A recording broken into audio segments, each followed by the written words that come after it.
Good afternoon. My name is Alan Shearer, and found out last night that, along with everybody else, that Robin Williams died. And this kind of brought a lot of things to my mind, a lot of things that make me want to cry, make me want to laugh, just make me feel on a, just infinite plane. For he suffered with mental illness, with bipolar disorder, with manic depression.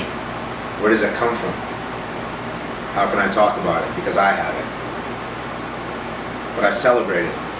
I don't think a lot of people can truly understand what it means to celebrate being a little bit different, being a little bit off-center, a little bit mad, a little bit crazy, a little bit willing to do anything it takes on a daily basis to not feel the pain that lies inside. I have so much joy in my heart, and I've had it since I was born. I've always been a little interesting, I guess. I could see a lot of things, I could feel a lot of things, and I was always willing to open my mouth and say something. Most people didn't want to hear it. Most people that I loved didn't want to hear it because they couldn't look at themselves. So how can this little boy be saying these things to them? How can my life be important if the people that I love aren't willing to embrace it? I always thought I was a bad kid. And what does that mean, and where does this come from, and why am I talking about this? It just seems like the right time. It just seems like the right time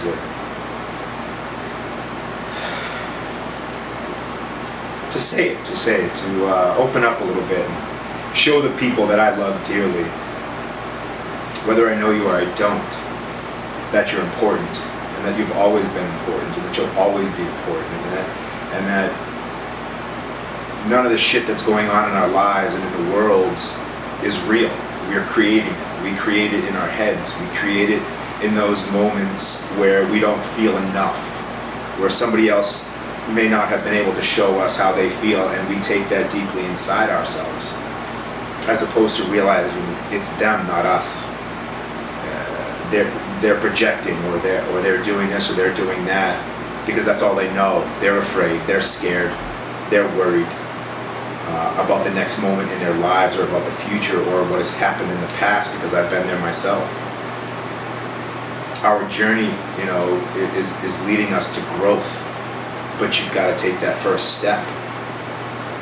And for a man like Robin Williams, who brought us such laughter and such joy, such a release from our everyday lives, not to believe in himself enough to be here, to take his own life, that's huge. I mean, that is a huge thing.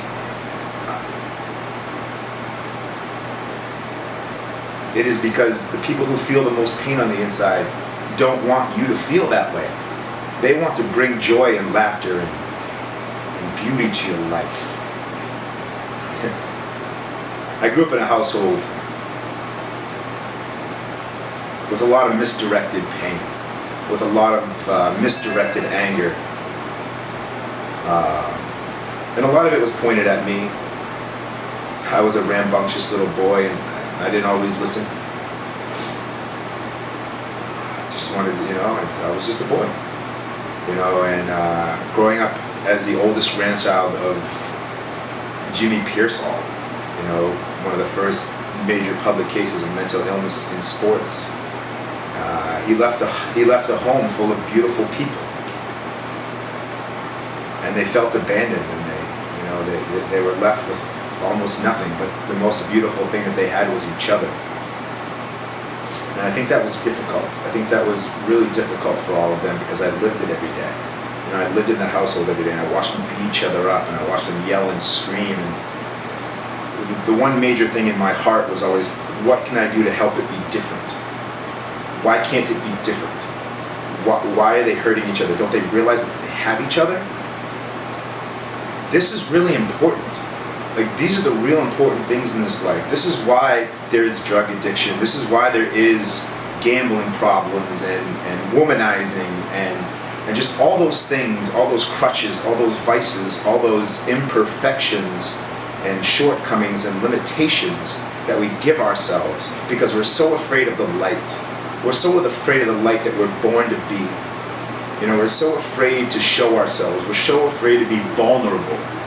Vulnerable, that is our greatest strength. Vulnerability. What is the vulnerability? What is it about us that we're unwilling to share with others because we're afraid of what they're going to think of it?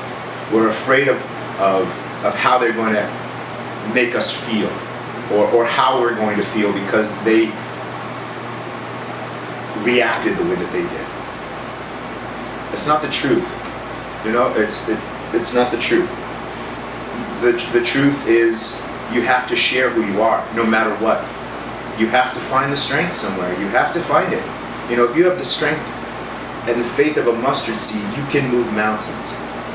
And I didn't say that, the Bible said that, but it's the truth, and that's how I live my life every day.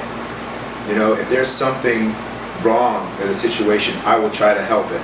But if I can't help it, I will move on. You know, and some people don't understand that, how I've moved through different jobs and I've moved through different situations, but I will not be made to feel less than by other people. I will move on because I will move forward. I will keep growing as a person. I will look at the things that I don't like about myself and help myself to change them. I will, until the day I die, be able to stand in my own shoes and help other people be able to stand in their own shoes as well. If we don't help each other, if we aren't there for each other, if we don't realize that all of our differences are what make us the same, we have different things in our lives that make us feel the same way. You know, we don't have the same situations in life, but we have the same feelings because of them. We are not any different. We can always help each other, but you have to be fearless. You have to do things openly, honestly, and fearlessly in this life. You can't go about your life worrying about how big your TV is, how big your house is, how many cars you have, you know, how big your bank account is. There's never enough money, and there's never enough time. What is more important?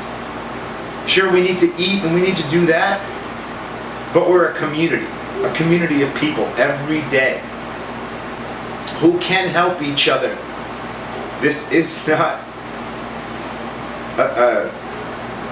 a solitary life. It's a life of togetherness. A life of helping each other cope with situations that suck most of the time. You know, but it's not what happens to us, it's how we act and respond to what happens. Not reacting. Reacting is our ego trying to keep us down. You know, to respond to a situation is to have faith in it. Have faith in the opportunity to change. You know, we can do it. And I could go through my whole story. But you know what? I beat myself up for 37 and a half years. For 37.5 years, I beat myself up. And I punched myself, and I kicked myself, and I ripped myself to pieces. And I've hurt people, and I've allowed people to hurt me. But I hope on a daily basis that I get better, that I do things better, that I'm less of a hindrance, that I'm more of a help. And I do that by taking baby steps and not making the same mistakes. And if I do make the same mistakes, allow myself the room to grow. Allow myself the room to change. And you can too. This is about you, you know? This is about you. This is about you seeing and feeling and appreciating who you are today. Not who you were yesterday and not who you are tomorrow, but being able to stand in your own shoes and being thankful that you're here and that you can change. And positive change is possible. And once, you know, it's a huge thing. It's huge. But you've got to get to the root. You've got to get to the root, and you've got to, you know, knock down the whole house and rebuild the foundation. Otherwise, you're just going to keep crumbling down and crumbling down and crumbling down. But if you start at the beginning, and you take your time and you rebuild and you slow down, you give yourself space and you give yourself, less expectations and more appreciation. That you're here, that you're not gone yet, that it's not over, that you're not done. I've done crazy things. I've run monumental amounts of miles of hills and sections of Harvard Stadium and all these things, and it's just to show myself that I'm capable, that I'm more than I always felt I was before. And I can only help you by showing you that I'm helping me. Because it's not about talking about it. It's about taking action and showing you what's possible. And there's always excuses. You can use every excuse in the book, but if you change it around and it's not an excuse and it's just a hurdle, you can jump over it, or walk around it, or climb over it, or whatever, crawl under it, whatever it takes. You do it because you're valuable. You're valuable, and most people won't be able to show that to you because they're afraid of the light. They're afraid of who you are. They'd rather bring you down to where they are because it's so hard for them to think that they could possibly get to where you are, and I can just keep going on and on and on and on because there's just so much wonderful things I can fill you full of, to make you feel better, and if you've ever been around me for about 5 minutes, you'll know that I want to bring you up. I want to make you feel better. I want to inspire you. I want to motivate you. I want you to be great. I want you to be powerful and strong and kind and willing. That is up to you.